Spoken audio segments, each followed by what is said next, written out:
Alors, nous sommes maintenant à la montagne Wudangshan, dans la montagne sacrée taoïste, le berceau du taoïsme et des arts martiaux internes chinois.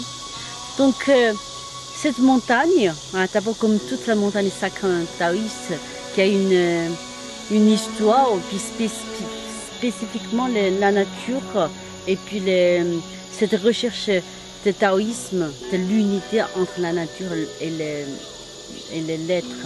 Et la montagne Wudang est très connue parce qu'au niveau de l'architecture, ça se situe comme la seule montagne qui contient une série de temples qui a des styles impériaux. Ça veut dire que tous les temples ici sont construits à la même époque que les cités interdites en Chine, sous la dynastie Ming.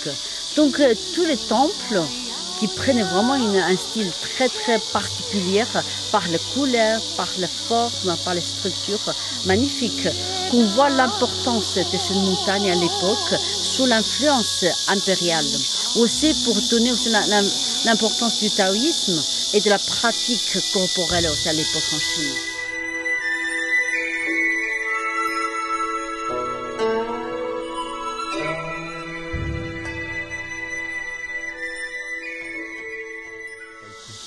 Donc actuellement, la culture de Taiji, on peut dire, ça développe déjà dans le monde entier. Donc le Taiji, c'est pas le Taiji Quan, c'est pas le boxe de Taiji. Parce que dès qu'on parle de Taiji Quan, ce sont des méthodes et des styles différentes. Chacun suit son style, son maître. Mais la pensée de Taiji, c'est la pensée fondamentale de la pensée chinoise, qui est une pensée de l'unité, de globalité, une pensée, on peut dire, intuitif qui respecte profondément les liens entre l'être, la nature et la société. Donc ce qui est pour moi important de développer la culture de Taiji, ça appartient pas que les Chinois. C'est la culture de Taiji, ça appartient dans le monde. Parce qu'en effet, ce sont des pensées, des cultures qui sont dans l'ouverture de l'esprit, qu'on partage les mêmes valeurs, cette valeur de se respecter et de construire dans l'harmonie, et commencer par le corps humain, par le soi-même, par l'individu.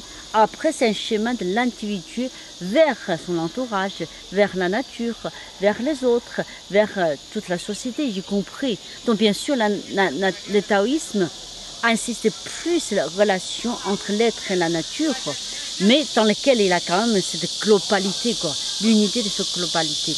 Donc pour moi, le Taiji, le développement de Taiji dans le monde pousse cette pensée de s'entendre dans la paix, de se respecter et de se comprendre par les différentes cultures. Ensemble, tu vas l'évoluer vers ce nouvel humanisme. Donc je trouve qu'il a un intérêt énorme.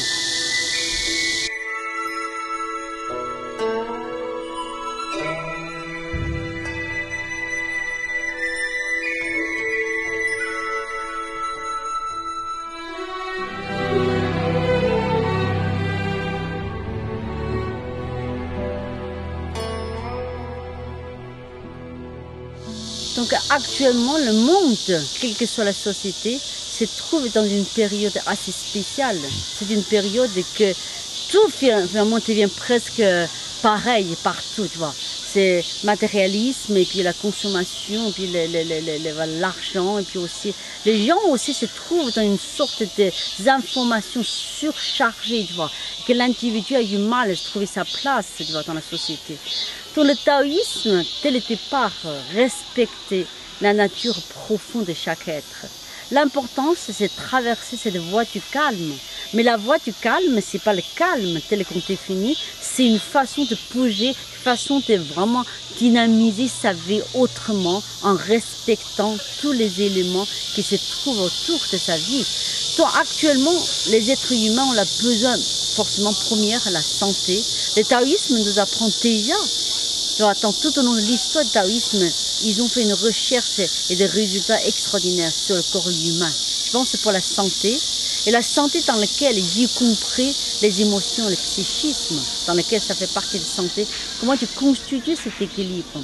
À partir du moment où l'être humain, quand on se comprend, en tant que l'individu, on se comprend, on comprend le monde, l'entourage, comment ça fonctionne. On comprend ainsi, tu vois, comment s'intégrer individu soi-même à la société. Pour moi, l'important, c'est toutes ces cultures, tu vois, comme taoïsme, nous apprend à réintégrer d'abord nous-mêmes, tu vois, dans cet équilibre physique, émotionnel, psychique, jusqu'à spiritualité, quelque part, tu vois. Que l'être humain t'apporte à avoir cette unité de force avant de s'intégrer dans l'entourage. Donc je trouve qu'il a un intérêt énorme actuellement. Ce sont les sociétés, ce sont des problèmes de différentes sociétés. Donc finalement, c'est comme le Tao, c'est la grande pensée, tu vois, comment je dis. Le Tao se concrétise par différentes choses, tu vois. Ça s'appelle comme l'acupuncture, le massage, la calligraphie, la peinture, la cérémonialité, tu vois, la danse, beaucoup de choses, les arts martiaux, le tai chi chuan. Tout ça, ce sont les manifestations concrètes d'une même pensée. Donc ça veut dire que c'est l'unité du corps et de l'esprit. L'unité, c'est l'être avec son entourage, tu vois. Et puis, toutes ces techniques, ce sont les mêmes techniques. Finalement, ça veut dire que les corps, dans ces structures de l'unité, que les émotions se posent pour réveiller notre âme créateur. Et puis pour dépasser tous ces côtés visibles, pour connecter avec cette voix, tu vois, qui est comme une sorte de pensée, c'est vrai, c'est concrétisé par tout ça. Donc en Chine, dans la tradition, il y a une phrase, c'est « Yi Shu Dai Dao ». Tout ça, ça partit de Shu, ça veut dire les techniques. Tout ça, c'est les techniques, le tai chi chuan, le qigong, les arts martiaux, les calligraphies, ce sont les techniques. Mais si tu restes comme un technicien, tu n'as pas, c'est que les techniques, tu vois. Mais il faut traverser les techniques et tu rejoins la voie du temps, tu vois.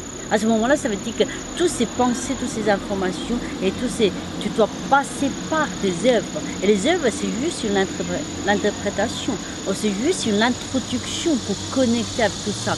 Donc, ce qui est très très important à comprendre, c'est pour ça que quand j'ai constitué le Tantrico, je dis qu'ici, malgré les différentes profs, différents styles, c'est la même chose qui variait dans différentes manifestations, tu vois.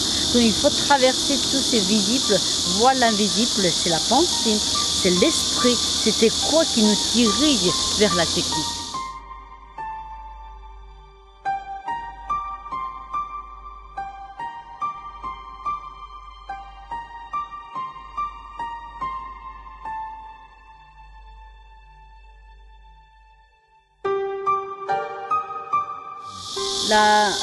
La montagne, en tout cas, il joue un rôle hyper important dans la culture chinoise. Parce qu'il existe 4 montagnes sacrées taoïstes, 4 montagnes sacrées bouddhistes. La montagne, souvent on dit que c'est parce qu'il a l'esprit qui habite dans la montagne. Ce qui est important en Chine, quand on pénètre dans une montagne sacrée, bien sûr on l'a attiré et complètement émerveillé par le paysage somptueux. Mais souvent, c'est traverser le paysage, on voit c'est l'esprit qui habite dans la montagne. C'est en effet cette recherche de l'être humain, microcosme on l'appelle, qui habite dans le macrocosme. C'est toutes ces images, paysages, tu vois, ça présente cette liberté de l'être humain à l'intérieur, à quel niveau, et quelle prise de conscience tu peux rejoindre, tu vois, l'univers, rejoindre la nature. Tu peux communiquer avec la nature. Parce que la montagne en Chine, souvent, sauf le paysage, je dis souvent quand tu restes dans la montagne en Chine, tu sens tout de suite une sorte de communication plus profonde. Cette communication, ça révélait tout l'être humain, ce qu'il rêve, ce qu'il cherche au fond de lui-même, cette liberté intérieure qui peut réellement influencer à l'extérieur, l'extérieur peut influencer, mais c'est pas que par les yeux, c'est pas qu'admiré par le paysage, c'est cette communication de l'esprit, du cœur, de l'âme quelque part, qui fait cette unité qui résonne en eux. Ce qui est important quand on pratique dans la montagne, ou quand les gens qui vivent dans la montagne, souvent ça révèle toujours l'âme créateur de tous les artistes, tu vois, tous les peintres, tous les musiciens et tous les maîtres de tai chi, tous les grands maîtres taoïstes, ils sont toujours dans la montagne parce qu'ils s'inspirent énormément de la nature. Ils apprennent de la nature, ils donnent la nature. Quand on observe la montagne, il ne faut pas admirer seulement, on s'admire. On s'admire, ça veut dire que toi aussi, la montagne t'admire. Ça dépend, est-ce que tu as cette conscience, tu vois, ou bien c'est vraiment l'élévation de l'esprit pour que tu puisses réellement se raisonner avec la montagne.